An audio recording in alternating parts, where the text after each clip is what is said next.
Friday, July the 24th. Very glad you could join us on the Weather Network. We're going to take this moment and talk with our cosmic friend, of course, Andrew Fazekas. He joins us around this time every week. And Andrew, it's been a while since you and I talked, a combination of myself being on holidays, and of course you're a brand new father, so welcome back to the program. Thanks a lot, Chris. It's great to be here.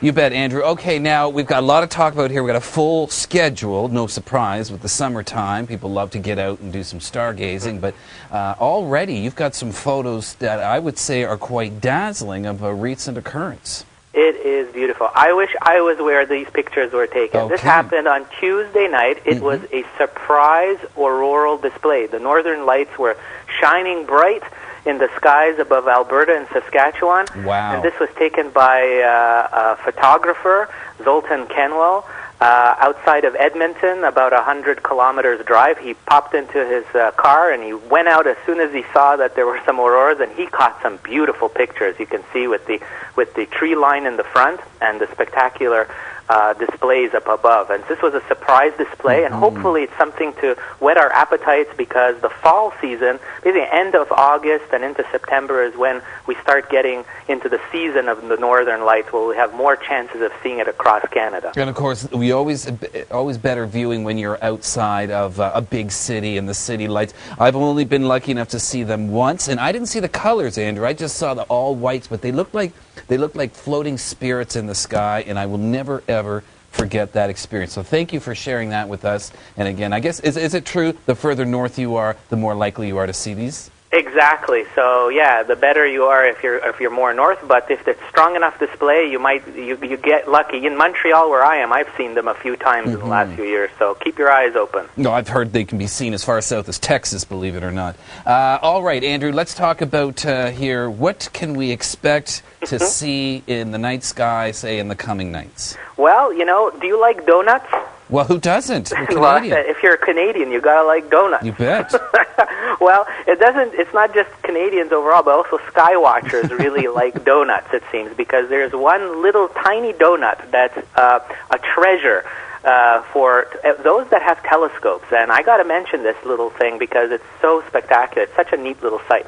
And the way do you find this little donut in the sky is look for the summer triangle. This is three of the brightest stars in the summertime, and you can't miss it. It's in the southeast around 9 o'clock and then riding overhead later on in the night near midnight. The brightest of the three is the star Vega. That's the highest above in the horizon. Now, Vega is the lead star in the constellation Lyra. Lyra the Harp. It's a tiny constellation, but it has this beautiful treasure inside. And if we zoom in on this constellation Lyra, you'll see that it's mostly made up of, the big part of it is a squash triangle. And at the very end of that squash triangle, if you draw a line between the two little stars and you set your telescope up on those two stars, you'll see a little donut that's wedged in between. That little donut represents an exploding star, and you can see here a picture of what it looks like through the Hubble Space Telescope. Wow. It's a spectacular sight, rainbow of colors, and this is called a planetary nebula. And this is what's going to happen to our own sun in about 5 billion years. When it dies, it lets go most of its atmosphere out into space. And this is just sort of premonition, but it's 5 billion years from now, so you don't have to worry just yet about that. We're at a safe distance. We don't want to set off a panic storm here, Andrew, okay? Thank you very much for that.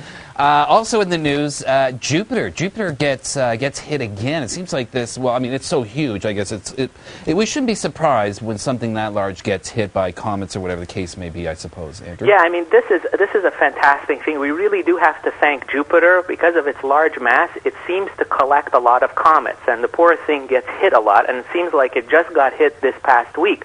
On Monday this week, an Australian backyard amateur astronomer accidentally discovered a huge dark scar in the atmosphere of Jupiter that seems to be left behind by an impact from a comet. And so a lot of professional astronomers pointed their telescopes. This is one of the large observatories in Hawaii that took a picture, and that orange blob that you see at the top is the impact, and it's as large as the Pacific Ocean basin. That's the size of it. Well, I think everybody would agree with me when I say better there than here. All right, thank you again, Andrew, and please stay tuned. Your local forecast is coming up.